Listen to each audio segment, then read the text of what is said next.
বিবাহিত জীবনে ৫-৬ বছর অতিক্রান্ত হয়ে যাচ্ছে, কিন্তু বাবা হতে পারছেন না। এই সমস্ত ক্ষেত্রে আমরা সাধারণত কি করি? একজন চিকিৎসকের শরণাপন্ন হই। চিকিৎসকের কাছে যাওয়ার পর চিকিৎসক আপনার মেডিকেল রিপোর্টটি করিয়ে আপনাকে বলে দিলেন যে আপনার শুক্রাণুর পরিমাণ কম রয়েছে। হ্যাঁ প্রিয় দর্শক, এই যে সমস্যাটির কথা বলছি, এই সমস্যাটি কিন্তু আমাদের যারা বাবা হতে পারছেন না তাদের অনেকেরই রয়েছে। আর এই শুক্রাণুর সংখ্যা কম থাকার কারণের জন্য কিন্তু আপনাদের সন্তান জন্ম দেওয়ার ক্ষেত্রে নানা ধরনের সমস্যা সৃষ্টি হয়ে থাকে। সুপ্রিয় দর্শক, আমি ডাক্তার অমিত কুমার পাল। আজকে আপনাদের সঙ্গে কথা বলবো পুরুষের শুক্রাণু কম থাকার হোমিওপ্যাথিক চিকিৎসা ও ঔষধ সম্পর্কে।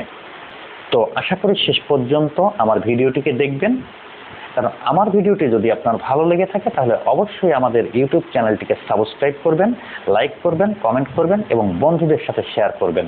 আমরা প্রতিনিয়তই নানা ধরনের স্বাস্থ্য সমস্যা সম্পর্কিত ভিডিওগুলো তৈরি করে থাকি এবং আপনাদেরকে জানানোর চেষ্টা করি, আপনাদেরকে শোনানোর চেষ্টা করি। তো চলুন দর্শক, আজকে আসলে প্রথমেই জেনে নেব যে এই যে শুক্রাণু কমের কথাটি বলা হয়, এটি আসলে কি।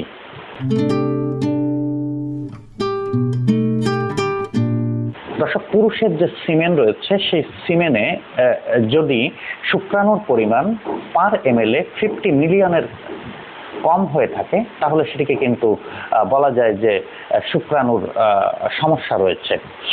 50 মিলিয়ন পার ml এটি হচ্ছে একটি রেগুলার ফিগার, এবং সেটির থেকে যদি 5 মিলিয়নের নিচে নেমে আসে তাহলে ধীরে ধীরে কিন্তু এই যে শুক্রাণুর সমস্যা বা স্পার্মিয়ার সমস্যা, এই স্পার্মিয়ার সমস্যা কিন্তু আপনাদের হয়ে থাকে, এবং যার কারণে কিন্তু সন্তান সন্ততি জন্ম দিতে অনেক সমস্যার সম্মুখীন হতে হয়। আসুন আসলে জেনে নিই এই যে শুক্রাণুর সমস্যা হয় বা শুক্রাণু কমে যায়, এর আসলে কি কি কারণ রয়েছে। শুক্রাণু কমে যাওয়ার যে কারণ রয়েছে তার মধ্যে কিন্তু সর্বপ্রথম যে কারণটি রয়েছে সেটি হচ্ছে টেস্টোস্টেরন হরমোনের পরিমাণ কমে যাওয়া। টেস্টোস্টেরন সহ অন্যান্য বেশ কিছু পুরুষালী হরমোন যদি আপনার শরীর থেকে কমে যায় তাহলে কিন্তু এই যে শুক্রাণুর সমস্যা, এই শুক্রাণুর সমস্যা কিন্তু আপনার হতে পারে এবং শুক্রাণুর পরিমাণও কমে যেতে পারে। এছাড়া কিন্তু আপনার দুশ্চিন্তা, অবসাদ, জীবনযাপনের স্টাইল, খাবার দাবার সহ ইচ্ছাগ্রস্ত হওয়া, এই সমস্ত কারণের জন্য কিন্তু আপনাদের শুক্রাণুর পরিমাণটি কমে যায়। আর এই যে শুক্রাণুর পরিমাণ কমে যায়, এই শুক্রাণুর পরিমাণ কমে যাওয়ার কারণে কিন্তু স্থায়ী ক্ষতিগ্রস্ত হতে পারেন, এবং একটা সময় দেখা যায় যে শুক্রাণুর কাউন্টিংটা একেবারে জিরোতে এসে দাঁড়িয়েছে এবং জিরো ফিগার হয়ে যাচ্ছে। গুরুত্বপূর্ণ পর্যায়ের সমস্যা কিন্তু এই স্পার্মিয়ার হয়ে থাকে। আসুন দর্শক, আসলে জেনে নিয়ে যে শুক্রাণুর সমস্যা রয়েছে, শুক্রাণুর সমস্যা বাড়ানোর কার্যকরী হোমিওপ্যাথিক মেডিসিন কি রয়েছে।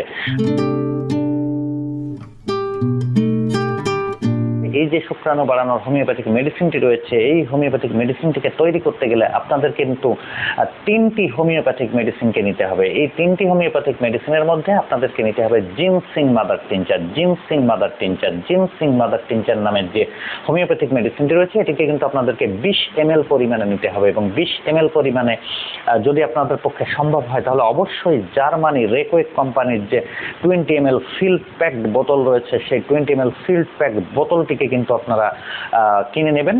এটি স্থানীয় যে ফার্মেসি রয়েছে সেই ফার্মেসি থেকে কিন্তু আপনারা খুব সহজেই কিনে নিতে পারবেন। অপর যে হোমিওপ্যাথিক মেডিসিনটি রয়েছে সেই মেডিসিনটি হচ্ছে ashwagandha mother. Ashwagandha mother tincture নামের যে হোমিওপ্যাথিক মেডিসিনটি রয়েছে এই মেডিসিনটিকেও কিন্তু আপনারা 20 ml সমপরিমাণে কিনে নেবেন। আর এর পরে যে অপর যে হোমিওপ্যাথিক মেডিসিনটি লাগবে সেটি হচ্ছে অ্যাভেনা স্যাটাইভা মাদার। অ্যাভেনা স্যাটাইভা মাদার নামের যে হোমিওপ্যাথিক মেডিসিনটি রয়েছে এটিও রেকোয়েক কোম্পানির 20 ml পরিমাণের মাদার টিনচার ওষুধটি কিন্তু আপনারা কিনে নেবেন। এবং এই যে 3টি হোমিওপ্যাথিক মেডিসিন রয়েছে এই 3টি হোমিওপ্যাথিক মেডিসিনকে কিন্তু আপনারা একসাথে একটি বোতলের মধ্যে ঢালবেন এবং সেটিকে কিন্তু এভাবে 10 বার পরিমাণ ঝাঁকি দিয়ে খুব সুন্দরভাবে মেশাবেন। এরপর কি করতে হবে? এরপর কিন্তু আপনাদেরকে এই যে মিক্সচারটি রয়েছে এই মিক্সচারটিকে প্রতিদিন 20 ফোঁটা করে সকালে, দুপুরে এবং রাত্রে জিহ্বায় দিয়ে 20 ফোঁটা করে মেডিসিন আপনাদেরকে কিন্তু 15 দিন খেতে হবে। 15 দিন খাওয়ার পরে অপর আরো একটি মেডিসিন আপনাদেরকে খেতে হবে, সেটিকে 10 ফোঁটা পরিমাণে পরপর 3 দিন সকালে খালি পেটে খেতে হবে। এবং সেই যে মেডিসিনটির নাম রয়েছে সেই মেডিসিনটির নাম কিন্তু আমরা আমাদের যে কমেন্ট বক্স রয়েছে কমেন্ট বক্সে আপনারা কমেন্ট করার পরে লিখে দেবো। কারণ হোমিওপ্যাথিক একটি লাক্ষণিক চিকিৎসা এবং হোমিওপ্যাথিক লাক্ষণিক চিকিৎসার ক্ষেত্রে কিন্তু এক একজনের জন্য এক এক ধরনের মেডিসিন কিন্তু সিলেক্ট করা হয়। আপনারা প্রথমে এই যে মেডিসিনটি ব্যবহারের পরে আপনাদের কি ধরনের পরিবর্তন হচ্ছে সেটি কিন্তু আমাদেরকে আপনারা অবশ্যই লিখে জানাবেন। দর্শক, আমার ভিডিওটি যদি আপনাদের ভালো লেগে থাকে তাহলে অবশ্যই কিন্তু আমাদের ইউটিউব চ্যানেলটিকে লাইক করবেন, কমেন্ট করবেন, সাবস্ক্রাইব করবেন। আর আমাদের ইউটিউব চ্যানেলের মাধ্যমে আমরা প্রতিনিয়ত হোমিওপ্যাথিক চিকিৎসা সম্পর্কিত আপনাদের স্বাস্থ্য বিষয়ক নানা বিষয় সম্পর্কিত বিষয় কিন্তু আমরা প্রতিনিয়তই তুলে ধরে থাকি। এটিকে আপনাদের বন্ধুদের সাথে অবশ্যই শেয়ার করবেন। আর আমার চিকিৎসা নেওয়ার জন্য আপনি কিন্তু অনলাইনে কল করে আমার সঙ্গে যোগাযোগ করতে পারেন অথবা সরাসরি আমার চেম্বারে এসে যোগাযোগ করতে পারেন। আজকের মতো শেষ করছি, দেখা হবে আগামী পর্বে। সে পর্যন্ত সবাই ভালো থাকবেন, সুস্থ থাকবেন, সবার জন্য অনেক অনেক শুভকামনা।